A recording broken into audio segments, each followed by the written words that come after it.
Bismillah. Assalamualaikum warahmatullahi wabarakatuh. Alhamdulillah wassalatu wassalamu ala rasulillahi amma ba'du. Marilah kita sama-sama bersyukur kepada Allah atas segala nikmat-nikmat yang selalu kita terima, dan kita ucapkan selawat dan salam kepada Nabi kita sallallahu alaihi wasallam. Apa kabar anak-anak ustazah? Sehat ya, insyaallah. Dan sudah siap untuk memulai lagi pelajaran kita di hari ini. Kita sudah selesai melaksanakan PTS. Insyaallah hasilnya akan maksimal jika dikerjakan dengan maksimal. Nah, insyaallah ya. Dan mudah-mudahan selama melaksanakan PTS, anak-anak ustazah tidak lupa dengan yang namanya jujur, karena jujur adalah akhlak yang baik. Baik anak-anak, kita mulai di hari ini. Kita ulang sedikit ya. Kita sudah sampai ke bab 3, yaitu di bab budidaya. Nah, di bab 3 ini kita belajar tentang wirausaha produk budidaya unggas petelur ya. Kemarin kita sudah bahas ini juga. Hari ini kita ulang sekilas ya. Nah, anak ustazah, jangan lupa ustazah ingatkan lagi untuk mencatat ya materi-materinya. Dalam waktu dekat insyaallah kita akan mengumpulkan catatan ya. Entah minggu ini entah minggu depan insyaallah kita akan mengumpulkan catatan. Nah, itu suatu penilaian tersendiri ya anak-anak ustazah. Jadi ustazah anggap itu adalah nilai harian. Nah, jadi kalau tidak kelengkapannya catatannya tidak lengkap atau tidak punya catatan sama sekali, berarti nilai harian nanti tidak ada. Ya, oke. Jadi bersiaplah dengan segala macam alat tulis dan belajar dalam keadaan duduk, jangan tidur. Oke, baik anak-anak ustazah. Nah, yang pertama kita akan masuk ke perencanaan usaha budidaya unggas petelur ya.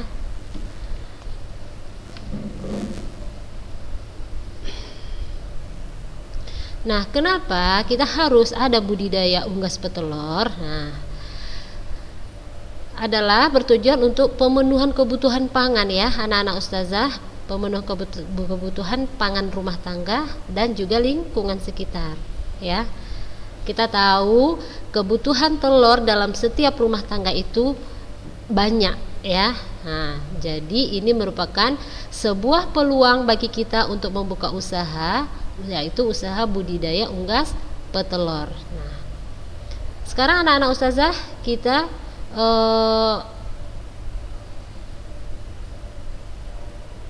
ini dulu, kira-kira kita harus mengenal yang namanya unggas petelur. Nah, tidak semua unggas bisa dijadikan unggas petelur ya anak-anak ustazah ya. Nah, sekarang kita akan mengenal unggas petelur. Yang pertama ada jenis-jenis unggas petelur ya. Nah, anak-anak ustazah harus paham dulu apa itu unggas. Nah, unggas adalah jenis hewan yang termasuk ke dalam kelompok burung-burungan ya. Dengan ciri-cirinya ada sayap, berbulu, berkaki dan memiliki paruh. Nah, itu yang namanya unggas. Nah, berdasarkan produk yang dihasilkan, kita mengenal unggas petelur dan unggas pedaging. Nah, unggas petelur apa? Yaitu unggas yang dipelihara khusus untuk menghasilkan telur. Ya, anak-anak ustazah paham ya? Sedangkan unggas pedaging adalah unggas yang kita pelihara khusus untuk menghasilkan daging. Nah, untuk jenis unggas petelur ini anak-anak ustazah ada yang namanya ayam, bebek atau itik, burung puyuh, dan angsa. Nah, sekarang anak-anak ustazah bisa perhatikan di lingkungan sekitar ya yang ditemui. Mungkin sering bertemu ayam ya kan, bebek, atau ada mungkin anak-anak ustazah yang orang tua yang beternak telur, yang berbudidaya burung puyuh misalnya ya kan, atau berbudidaya bebek petelur gitu ya kan, mungkin ada. Nah, jadi bukan sesuatu hal yang asing. Nah, sekarang anak-anak ustazah kita akan mempelajari yang pertama ayam. Nah, ayam adalah unggas petelur yang umum dibudidayakan karena permintaan telur dan kebutuhan masyarakat terhadap telur ayam yang tinggi ya. Nah, telur ayam paling umum dikonsumsi oleh masyarakat, ya anak-anak ustazah ya. Jadi hampir setiap rumah itu setiap hari mengkonsumsi yang namanya telur ayam. Mungkin yang kalau telur bebek ada sebagian orang yang tidak suka, sementara kalau telur ayam sudah umum ya, hampir rata semua orang suka. Nah, anak-anak ustazah, berdasarkan warna kulitnya, telur ayam itu terdiri atas telur putih dan telur coklat. Nah, begitu juga ayam petelur juga dibagi menjadi dua jenis. Yang pertama ada namanya ayam petelur ringan, ya. Nah, ayam petelur ringan ini anak-anak ustazah yaitu ayam petelur putih. Nah, memiliki ciri-ciri mempunyai badannya yang ramping ya dan kecil, bulunya berwarna putih, berjengger merah ya anak-anak ustazah ya. Nah, untuk ayam petelur putih ini mampu bertelur sampai 260 butir setiap tahun. Masya Allah ya, cukup banyak. Nah, yang kedua ada yang namanya ayam petelur medium ya. Nah, ditandai dengan bobot tubuhnya yang lebih besar ya dibanding ayam petelur putih, sehingga dapat menghasilkan daging yang cukup banyak. Nah, jadi di sini dia daging ya lebih dominan ya. Nah, untuk ayam petelur medium memiliki telur berwarna coklat. Nah, telur yang dihasilkan ayam petelur medium lebih besar daripada telur yang dihasilkan oleh petelur putih. Nah, namun jumlah telur coklat yang dihasilkan lebih sedikit.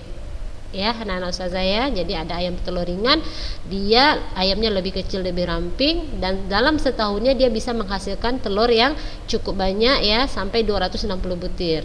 Sedangkan itu lebih kurang ya anak-anak ustazah ya. Sedangkan untuk ayam petelur medium dia mempunyai bobot badannya yang lebih besar ya dibanding ayam petelur putih. Dia dapat menghasilkan daging yang cukup banyak, namun untuk telur dia tidak bisa menghasilkan sebanyak ayam petelur ringan atau petelur putih. Nah, itu tadi dua jenis ayam petelur ya, paham ya anak-anak ustazah. Selanjutnya kita masuk ke itik. Nah, siapa yang suka itik, telur itik? Nah, sebenarnya telur itik ini enak ya anak-anak ustazah. Mungkin ada sebagian orang yang bilang nggak mau makan telur itik, amis katanya. Sebenarnya dia tidak amis, tergantung kita mengolahnya. Mungkin harus ditambahkan bumbu ya. Kalau mungkin tadi anti mendadar misalnya ya, memasak telur ayam yang didadar, dia tidak perlu bumbu yang banyak, jadi karena dia tidak terlalu amis. Nah, untuk telur itik bisa kita minimalisir amisnya dengan menambahkan bumbu-bumbu. Nah, untuk itik anak-anak ustazah, itik merupakan unggas yang hidup di air ya. Jadi dia butuh air ya.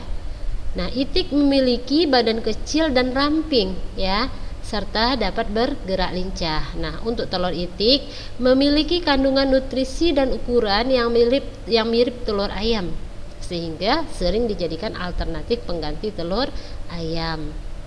Yaitu itik. Jadi untuk tubuh dia memiliki badan yang lebih kecil dan lebih ramping ya, namun dia dapat bergerak dengan lincah.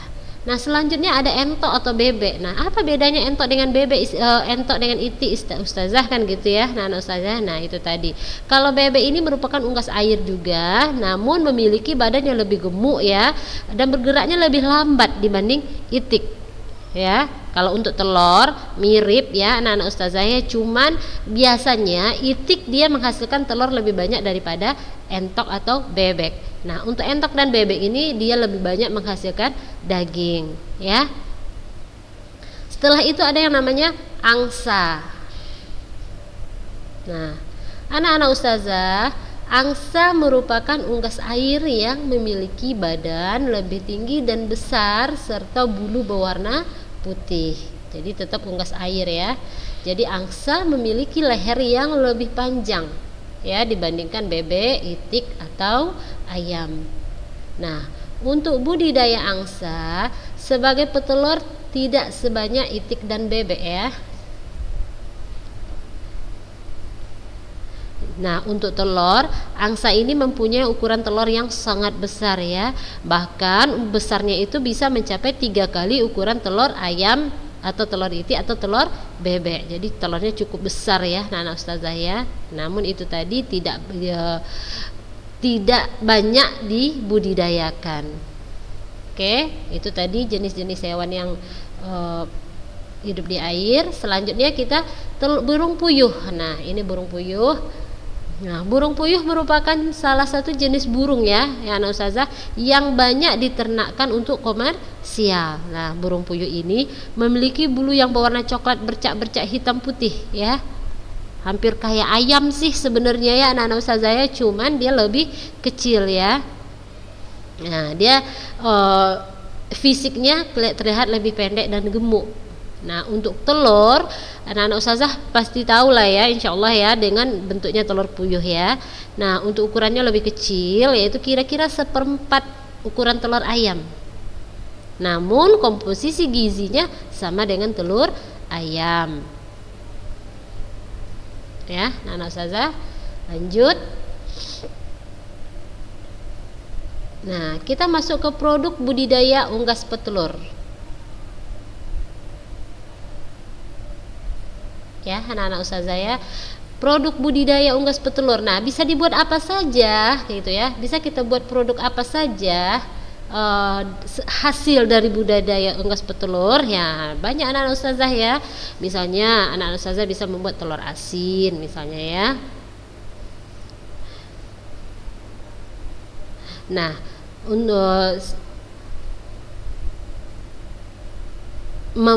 untuk ini telur itu bisa kita rebus atau kita goreng ya.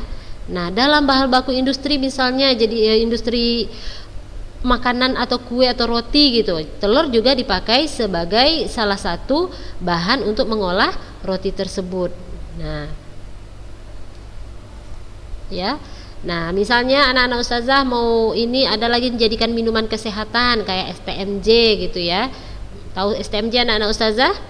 Ya, itu singkatan dari susu, telur, madu, dan jahe. Nah, tetap memakai telur. Nah, jadi telur itu memang merupakan kebutuhan pokok sebenarnya ya, sudah masuk ke kebutuhan pokok masyarakat. Jadi itu tadi kenapa berbudidaya unggas petelur merupakan satu peluang usaha, karena itu tadi pasti dibutuhkan oleh masyarakat atau lingkungan sekitarnya. Yang namanya telur ya anak-anak ustazah, jadi tidak akan mengecewakan lah usaha kita ini ya. Misalnya kita mengambil usaha berbudidaya unggas petelur. Nah, setelah itu anak-anak ustazah, seandainya unggas-unggas petelur tadi itu sudah habis masa bertelurnya, dia bisa kita jadikan unggas pedaging. Nah, jadi dia tidak akan tersia-sia saja begitu. Kita bisa menjadikan unggas pedaging ya. Oke, ini contoh-contoh telur ya anak-anak ustazah ya. Ini telur ayam putih, ini telur ayam medium, telur bebek, telur puyuh. Nah, ini namanya telur ini telur itik, ini telur bebek atau entok ya. Baik. Nah, selanjutnya kita masuk ke B, perancangan dan kegiatan budidaya unggas petelur ya anak-anak ustazah ya. Nah, budidaya unggas petelur ini merupakan usaha pengolahan sumber daya hayati ya, berupa unggas dengan tujuan untuk dipanen hasilnya. Nah, dalam budidaya unggas petelur dibutuhkan yang namanya sarana dan peralatan. Nah, selanjutnya anak-anak ustazah, kita akan mempelajari tentang sarana dan peralatan yang dibutuhkan di dalam budidaya unggas petelur ya.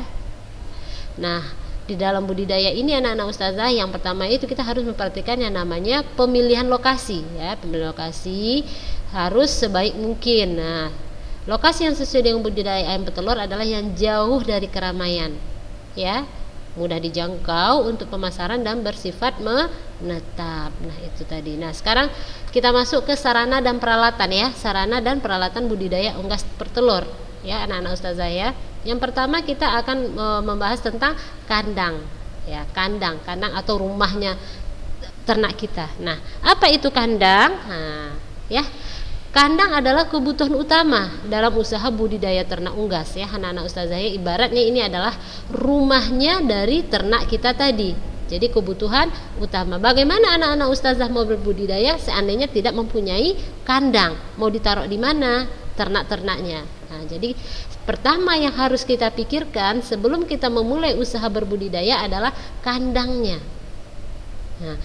Nah, kandang di sini berguna untuk menjaga ya agar unggas peliharaan tidak berkeliaran. Terus memudahkan kita memeliharanya seperti pemberian pakan, obat-obatan. Nah, dan juga memudahkan pemanenan atau pengumpulan hasil dari peternakan. Nah, selain itu anak-anak ustazah, kandang juga berfungsi untuk memperoleh hasil panen yang berkualitas. Nah, biasanya anak-anak ustazah, kandang yang umum dipakai untuk budidaya petelur adalah kandang sangkar yang dimodifikasi menjadi kandang bateri, ya, bateri. Terus unggas petelur biasanya dipelihara terlebih dahulu di dalam kandang postal. Nah, selanjutnya dipindahkan ke kandang bateri. Nah, jika sudah dewasa biasanya kandang bateri diletakkan di dalam bangunan kandang. Jadi seolah-olah ada kandang di dalam kandang. Nah, sekarang kita bahas tentang kandang bateri. Apa itu kandang bateri? Nah, yaitu kandang yang digerakkan oleh baterai, ya, baterai. Oke. Nah, kandang baterai itu anak-anak ustazah dapat dibuat dari kawat, bisa kayu atau bambu yang didesain sedemikian rupa ya, sehingga telur dapat menggelinding sendiri keluar dari kandang baterai tadi. Nah, namun di sini untuk biaya pembuatan kandang baterai cukup besar ya anak-anak ustazah, sedangkan keuntungan kandang baterai itu banyak.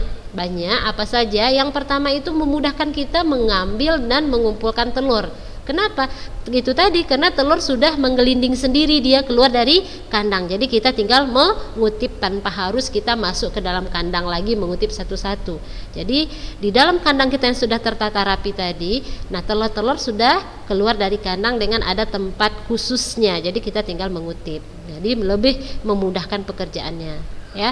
Nah, yang kedua keuntungannya adalah menghindari kerusakan telur oleh unggas. Nah, rusak kenapa?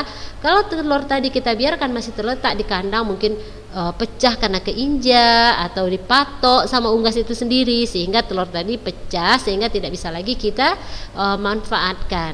Nah, dengan kandang bateri ini keuntungannya adalah menghindarkan kerusakan telur oleh unggas. Karena begitu telur keluar dari unggasnya, dia akan langsung menggelinding ke tempat yang sudah tersedia. Jadi tinggal menunggu kita mengutipnya, ya.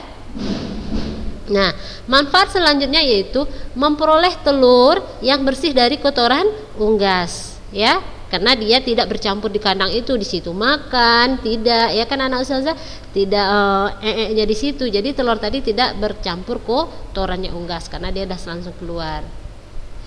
Terus yang selanjutnya keuntungannya adalah menghindari kanibalisme antar unggas. Nah, itu tadi ya, biar tidak dia memangsa telurnya sendiri, ya.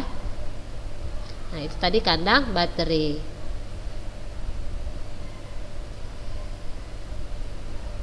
Ada tadi namanya lagi tadi kandang postal. Nah,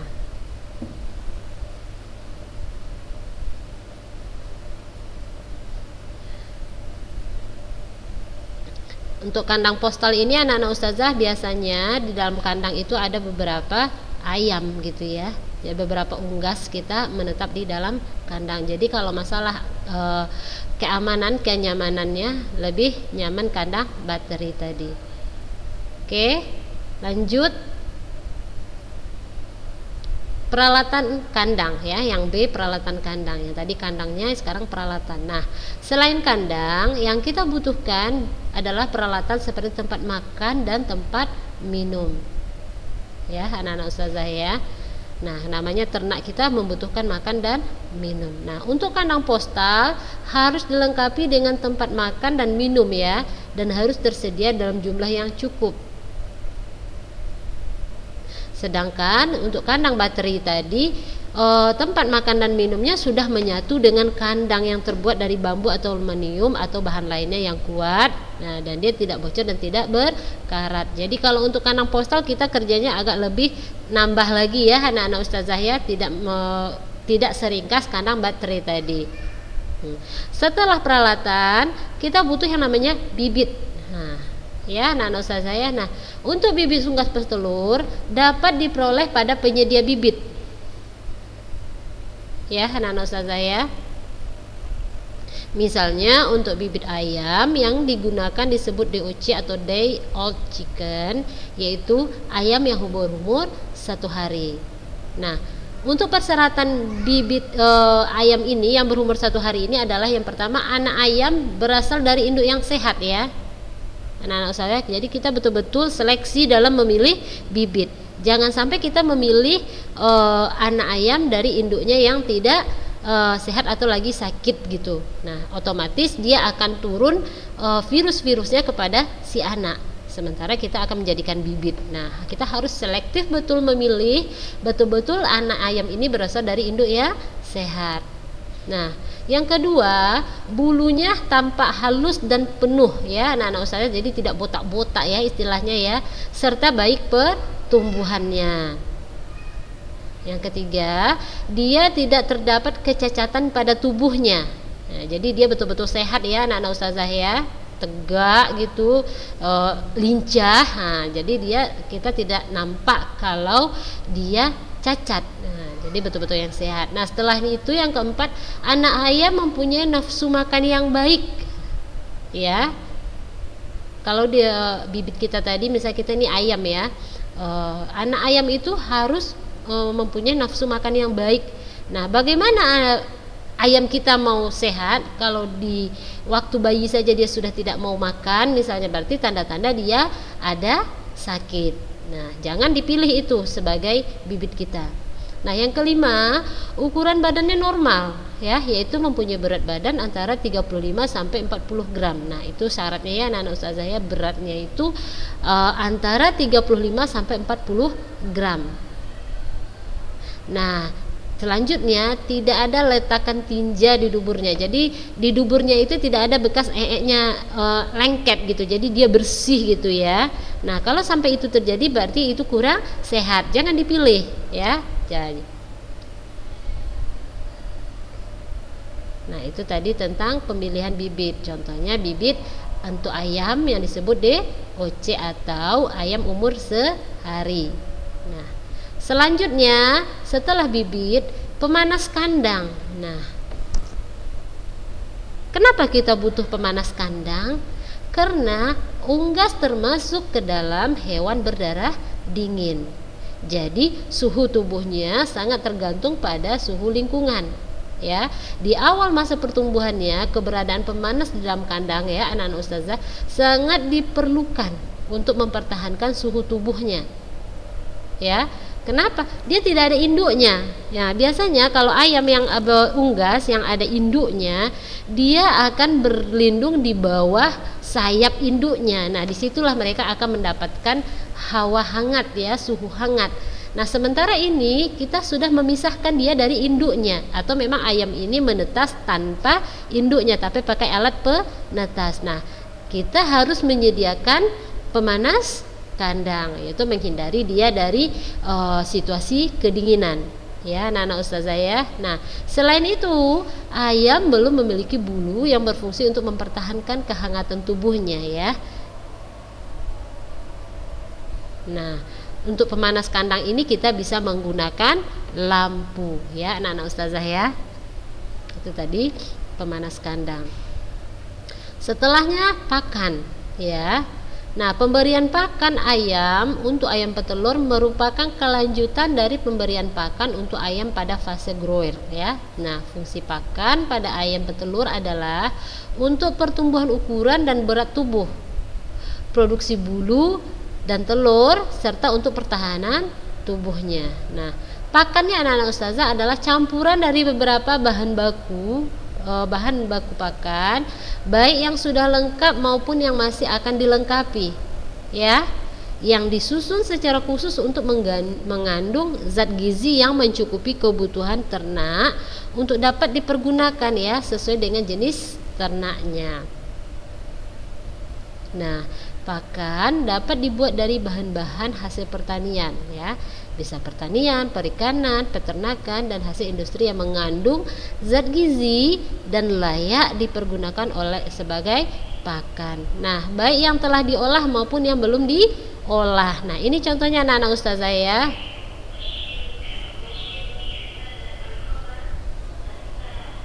Ya, contohnya Ini pakan yang untuk ayam yang masih kecil ya, jadi dia masih tepung. Yang tadi umur sehari itu ya. Kalau ini yang udah agak besar ya, yang untuk udah termasuk dia ke ayam petelur ya, ada ustazah ya. Nah, ini ada jagung, ini ada kacang-kacangan ya. Nah, ustazah ya, ini adalah contoh-contoh berbagai macam pakan unggas. Nah, pakan unggas terdiri atas campuran bahan makanan ya anak-anak ustazah, seperti jagung, kedelai, bahan lainnya, sehingga memiliki komposisi nutrisi yang mengandung karbohidrat ya atau kalori, serat kasar, protein, lemak, kalsium, dan fosfor ya, agar sesuai dengan pakan unggas. Jadi ternyata mereka juga membutuhkan seperti yang dibutuhkan manusia untuk tumbuh ya. Ada kalsium ya anak-anak ustazah, karbohidrat, serat, protein ya kan. Ternyata setiap makhluk itu membutuhkan kebutuhan yang hampir sama ya anak-anak ustazah ya. Nah, untuk pakan unggas tidak susah kita mendapatkan karena sudah tersedia dalam bentuk siap pakai ya. Nah, yang biasa disebut pelet ya anak-anak ustazah, pelet ayam gitu, atau pakan ayam ya. Nah, siap pakai yang dapat dibeli di toko pakan ternak. Nah, untuk toko pakan ternak ini sudah banyak ya, hampir setiap lingkungan atau setiap tempat sudah ada berdiri yang namanya toko pakan ternak. Nah, untuk pakan siap pakai ini yang dapat dibeli di toko-toko pakan ya anak-anak ustazah, biasanya dilengkapi dengan informasi SNI atau Standar Nasional Indonesia. Nah, baik anak-anak ustazah, lanjut. Setelah itu yang dibutuhkan adalah obat-obatan, vitamin, hormon, dan tumbuhan. Nah, untuk obat-obatan diperlukan yaitu jika unggas yang kita budidaya sakit ya anak-anak ustazah ya, jadi diberikanlah obat-obatan, namun harus disesuaikan dengan penyakit yang diderita oleh unggas tersebut. Nah, dan obat juga diberikan sesuai dosis, jumlah, serta waktu yang tepat, jadi tidak sembarangan ya anak-anak ustazah ya. Nah, untuk vitamin juga berfungsi untuk membantu pertumbuhan, menjaga kesehatan unggas. Nah, sedangkan hormon pertumbuhan berfungsi untuk mempercepat pertumbuhan unggas ya. Selain alami, unggas dapat tumbuh sehat jika mendapatkan pakan dalam jumlah yang cukup. Nah, jadi kalau dia pakannya cukup, insya Allah dia akan cepat bertelur ya anak-anak ustazah ya, dia akan cepat menghasilkan. Namun kalau kita kurang-kurangi pakannya, nah dia akan lama masa pertumbuhannya, otomatis dia akan lama masa bertelurnya. Nah, di dalam usaha kita, jadi kita akan lebih lama mendapatkan hasil. Nah, setelah itu ada peralatan panen. Terakhir ya hari ini peralatan panen. Nah, untuk peralatan panen yang kita perlukan adalah alat-alat yang mempermudah dan mempercepat panen. Ya, anak-anak saya, di samping itu peralatan panen dapat digunakan untuk mencegah telur yang dihasilkan tidak pecah dan rusak. Ya, untuk peralatan panen ini yang paling umum adalah wadah ya, wadah untuk mengumpulkan telur yang telah dipanen. Wadah seperti apa? Kita bisa memakai ember, kita bisa memakai baskom atau keranjang. Yang penting tidak membuat telur kita menjadi rusak atau pecah. Nah, baik anak ustazah harap paham ya. Kalau ada yang kurang dipahami di materi kita, silahkan di grup kita silahkan bertanya ya. Kita kan punya grup prakarya ya anak ustazah ya, silahkan bertanya, insya Allah nanti dijawab. Kita di grup itu bisa juga berdiskusi tentang materi kita, semua bisa kita laksanakan di situ. Baik anak-anak ustazah rasa cukup sampai di sini hari ini. Insya Allah minggu depan kita lanjutkan. Barakallahu fikum. Assalamualaikum warahmatullahi wabarakatuh.